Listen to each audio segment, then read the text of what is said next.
All right, I just plumbed it. Water coming in from campground source. It's going to tee off into the hot water heater. Hot water heater is going to run it down into the hot water, obviously, when you need or ask for hot water. But then the cold's going to go off. Got no leaks. I cannot believe this.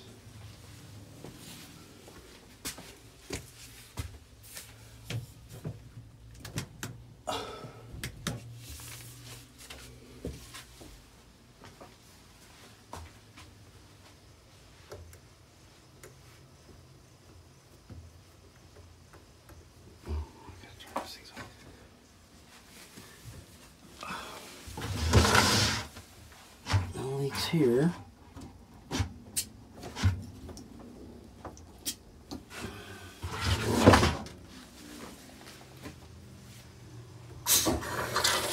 Oh, yeah, big guy.